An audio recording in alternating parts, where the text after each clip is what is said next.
Okay, in this video we're going to look at the properties of logarithms. And so you see what we have is we have a logarithmic form, which is read as log base a of y is equal to x. And then we have exponential form, so a to the power of x equals y. And we want to be able to go back and forth between those two. And so if we have logarithmic form and we want to go to exponential form, we're going to start here at the base of a and we're going to make a loop. We're going to go from a to x and then y, and it's going to be a loop like that. So we're going to start with a, and then the next one is going to be our power is equal to y. And that's exponential form, which you can see over here. If I have exponential form and I want to go to logarithmic form, then I need to write the word log first, but I'm still going to start with my a, and I'm going to basically make a loop, which tells you the order that you need to do things. So I'm going to start here, and I'm going to go like that, and I'm going to have log base a of y is equal to x, which you can see is the same over here. So you need to be able to go back and forth between logarithmic form and exponential form. So here's just a couple examples. We have logarithmic form because there's the word log in it, and we want to write it in exponential form. So we're going to start with whatever our base is, 3, and then we're going to go out here, we're going to make a loop, and we're going to end with the 81. So this is going to be 3, which was our base, that's where we started, and then we went to 4, so that's our power. 3 to the power of 4 is equal to 81. And you can see that that's a true statement, and this is what it looks like written as a log. Okay, so over here we have an exponential form, and we want to go to logarithmic form, and so we're going to start with writing the word log. We start here at 5, and that's our base, so we're going to go this way. So we're going to have a base of 5 of 125 equals 3. And so this is equivalent. Okay, this is our exponential form, and this is our logarithmic form. And so when you see a logarithm, what you're really asking yourself is 5 to what power equals 125, and that's 5 to the third power equals 125. Okay? Okay, so let's look at a couple examples. And this just says find the logarithm. So find the logarithm to base 2 of each of the following. So what we would be saying is they've given us 64. We want to find the logarithm to base 2 of 64. So let's write that. Log base 2 of 64 is equal to what? And so we're asking for this. And what you can think in your head is 2 to what power is equal to 64. But you could just write an x here and make it an equation and then do the loop, and you could say 2 to the power of x is equal to 64. And so what power of x is it that's going to give you 64? And so 2 to the 6th power is 64. So x must be 6. Okay, and we're going to do the same thing over here. So again, we're going to write log base 2 of 1/2 is equal to what? And again, you might be able to just think to yourself, 2 to what power equals 1/2, or you can put an x here, and then you can rewrite it as 2 to the power of x equals 1/2. And then ask yourself, what does x need to be to make this happen? Well, this 2 moved to the bottom, and so we know that x needs to be a negative exponent, and so in this case, 2 to the negative 1 is equal to 1/2, and so that's what x must be. So x is negative 1. If we look at the 1 here, same thing. Log base 2 of 1 is equal to what? And you're asking yourself, 2 to what power equals 1? And the only power that makes anything 1 is 0. So x must be 0. 2 to the 0 power is 1. Okay? Last example of this, we can write log base 2 of the square root of 2. And we can put equal x if you need to, and then you can rewrite it in exponential form if that helps. So 2 to the power of x is equal to the square root of 2. Now, you can look at it this way, and most of you should know this answer. What power of x is going to give me the square root of 2? You could also rewrite your square root as an exponent of 1/2, and then you're going to see it, that these are the same, and so x must be equal to 1/2 to make this a true statement. So x equals 1/2. All right, so now we're asked to evaluate the following, which is the same thing we just did, except in this case they wrote it for us as a logarithm, as opposed to asking us to write it first with the log base 2. So these all have different bases, and so you can see here on this one, we have a base of 2, and so we're asking ourselves again, if you want to do this without rewriting it, 2 to what power equals 16? Or you write x here, you make a loop, you say 2 to the power of x equals 16, and then you ask yourself, what does x need to be? Okay, and in this case, I think most of us know, or you can play with the numbers, but x needs to be 4 in order to get 16. Okay? I want you to take a minute, and I want you to pause the video and try this problem. Okay, so on this problem, if you set it equal to x and then rewrote it in exponential form, you would have 3 to the power of x equals 27. And what do we need x to be? In order for this to give us 27, we need x to be 3. 3 cubed is 27. Okay, pause the video and try the next one. This one here. Okay, so on this one again, you can do it maybe without rewriting it in exponential form, but if you want to, you put an x or a y or any variable, and you rewrite it, and we're going to have 3 to what power equals 1 over 81. What I hope you're realizing here is that we need the 81 on the bottom, so we know x is going to need to be a negative power, and we need to figure out 3 to what power equals 81. And that is 4. So we're going to have a negative 4. So if you want to see it, it's 3 to the negative 4th equals 1 over 81, because 3 to the 4th is 81, and we needed it to go to the bottom. Okay, all right, take another minute and try this last one.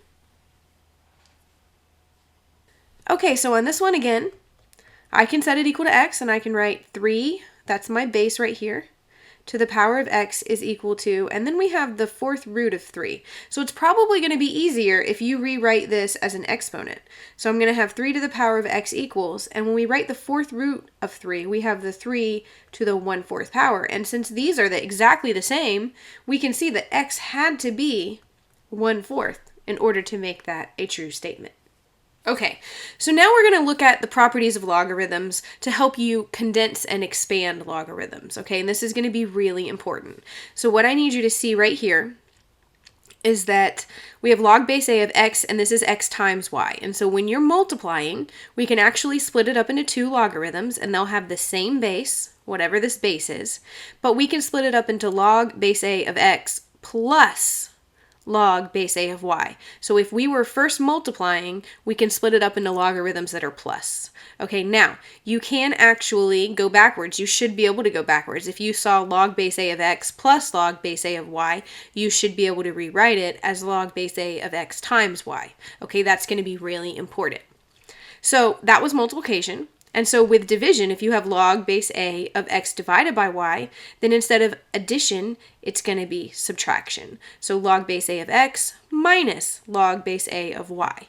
And if you had this left side, if you were given this and you were asked to condense, you would need to be able to go to this side. But what's really important is that in order to condense them, in order to combine them, they have to have the same base. So in this case, base a. Okay, on this next example, what we have is log base a of x to the power of n. And so when you have this power here, you can actually bring that in front and write it as n times the log base a of x. Or if you had this side, you could move the n from the front up to that power of x. Okay, and those two are equivalent. Okay, we are going to use these in some examples in a second, but let's go ahead and finish looking at our properties. And so here you have log, and there's no base, and right down here I did write a note. Logarithms where there's no base is shown, where no base is shown, is understood to have a base of 10. So that's just always understood. We don't have to write it. Base of 10 goes with log unless they give you a different base, okay? And then we'll talk about natural logs here in a minute, but natural logarithms are understood to have a base of e, okay? So on this one, log technically base 10 of 1 over y is actually equal to the negative log of y. And that should make sense to you if we think about this as having a negative 1, and we use this rule up here where we move it to the top, because I can actually move this to the top, and then I would have log base 10 of y to the negative first power. And actually, y to the negative first is the same thing as 1 over y. And so you can see why that's true. I could figure it out, but it's a good thing to just know. Okay, and this one you could figure out for yourself, but it is good to just know and not have to worry about doing any math with that. But log base a of a, so if these two are the same as 1, and that should make sense if I were to rewrite this exponentially, because you would be asking yourself a to what power is a, and a to the first power is a. So that's should be pretty obvious.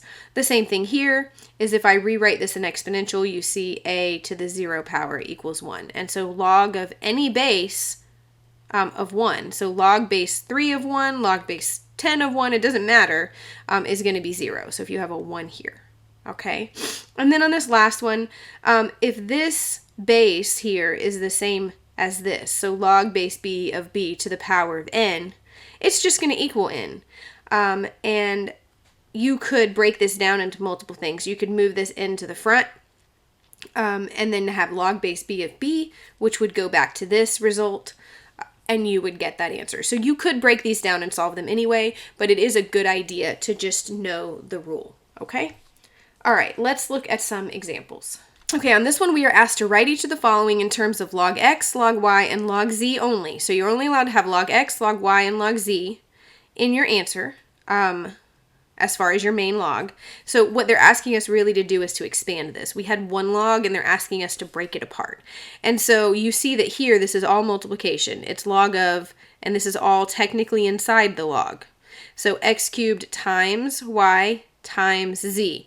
And so because it's multiplication, we're going to break it apart with addition, and we're going to write log of x cubed plus log of y plus log of z. And I'm not writing a base because the base is understood to be 10 if they don't specify, and so I have those bases, or I have this example, and I didn't write the 10 in my bases because it's understood. Now, I do want to deal with this 3 right here. I don't want to leave the 3 here when I'm expanding. I want to move that 3 to the front. So my answer is going to be 3 times the log of x, because that was one of our rules, plus the log of y, plus the log of z. And that's the answer. That's fully expanded. Okay, let's look at another one. This is log of 1000 xz squared. And again, right now it's all multiplication. And so what I'm going to do is I'm going to write log of 1000 plus log of x plus log of z squared. Now in this one, there's actually 2 things I can do. I do want to deal with this 2 right here. I want to move that 2 to the front. So this one's going to be log of z, and I'm going to have 2 times log of z, because that 2 is going to be in front. There's nothing I can do with this log of x. So log of x. But in my directions, let's put this plus here. In my directions, it asked me to write it in log of x, y, and z, not log of 1000. And since that's numerical, I could come out here to the side and I could say, well, what I really understand is that this has a base of 10 and this is 1000. So I'm actually, if I wanted to rewrite it, saying 10 to what power is 1000. So if you wanted to figure out what that equals, you could say 10 to what power is 1000. And so this logarithm, since it doesn't have a variable here, actually gives me a numerical answer of 3. So I'm just going to write 3 plus log base x plus 2 times log of z. So if you can simplify it, go ahead and simplify it. Okay, so on these, there's a little bit more going on, and you just have to be careful about doing it in the right order, or having the right sign in front of the logarithm. So here we're going to expand, and what you can see here is we actually have division. So you could break this down into a couple steps. I have the top divided by the bottom, and when we do division, it's subtraction. So we're going to have log of xy minus, because this is the bottom here, log of z squared. So that could be step 1. And then you see here that this is multiplication and can be separated into log of x plus log of y. Minus, and this is log of z squared, but I do still want to bring that 2 in the front, so 2 times log of z. And so if you do it that way in stages, you're going to make sure you have the right signs, because my log of x and my log of y had to be positive, and my log of z with the 2 in front should have a minus there because it was on the bottom, okay? All right, and then on this last one here, I can actually, if it's easier for you, I can rewrite this as log of x over z squared to the 1/2. And so here's what you have to be careful with. Since this x and this z squared is on the inside, I actually can't do anything with it until I deal with this 1/2, because the 1/2 encompasses all of it. And so I'm going to take that 1/2 to the front. So my first step is going to be 1/2 log of x over z squared. And now I can break this inside apart. But what you have to be really careful about is this 1/2 is already there. So you either kind of have to do it in brackets and break the inside apart and then distribute the 1/2, or make sure that the 1/2 is on each term. So I might do it this way, and I might say 1/2, and I have my brackets, and I'm going to have log of my numerator minus the log of my denominator, which looks like this. Now, I'm going to go ahead and distribute this 1/2. So this is going to be 1/2 log of x minus 1/2 log of z squared. And then of course I don't want that squared there, so that's going to get put in front. And if there's something already in front, then it gets multiplied. Okay, so I'm ultimately going to have 1/2 log of x minus 2 times 1/2 is 1 log of z.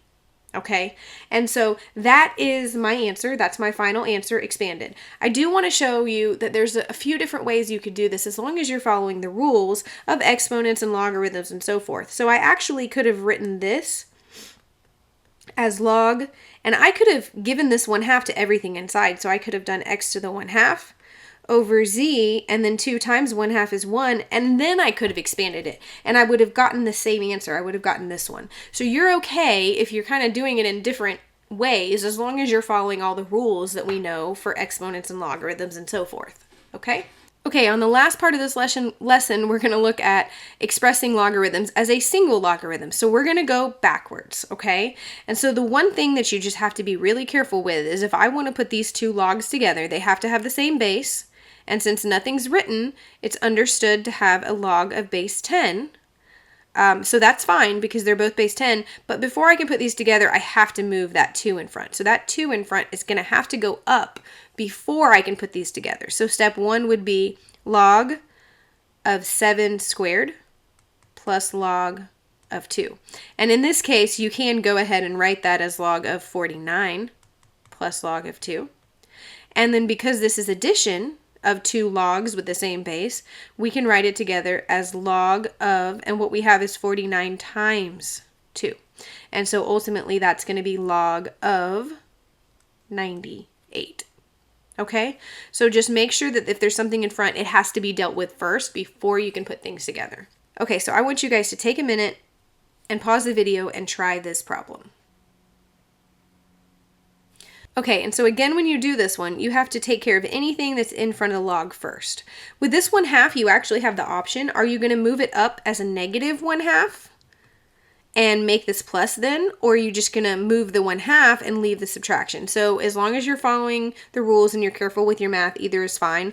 I'm going to leave the subtraction right now, so I'm going to have log of 8 minus, and I'm going to write log of 16 to the 1/2 power. So I've moved that up. And then I'm going to go ahead and move the 2 up here. So I'm going to have log of 3 squared. Okay? Now I'm going to go ahead and simplify that because these are all numbers. You would do this with variables the same way. You just wouldn't be able to simplify all the way. And so 16 to the 1/2 power, that's like the square root of 16. And so that's going to be log of 4. And then this is going to be log of 3 squared, which is 9.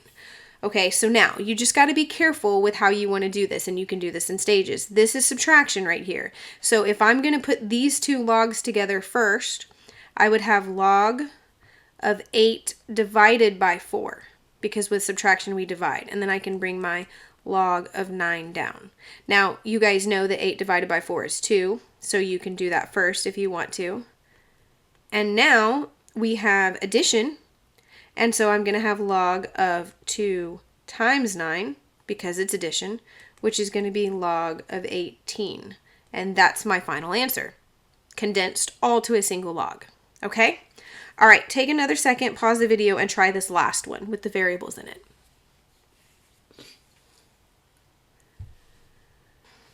Okay, so on this one again, we have a 3 in front and a 2 in front that have to be dealt with first. So I'm going to move those to the top. So when I rewrite this, I'm going to have log of x cubed plus log of y squared minus log of z.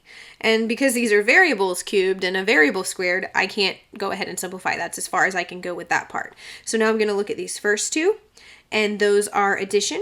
So I am going to put those together using multiplication. So this is going to be log of x cubed y squared, okay?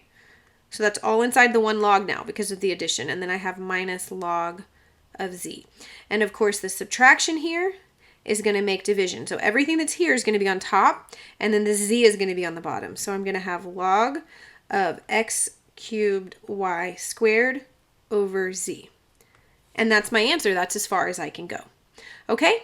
All right, if you need to go back and review anything, do that, and I will see you in class.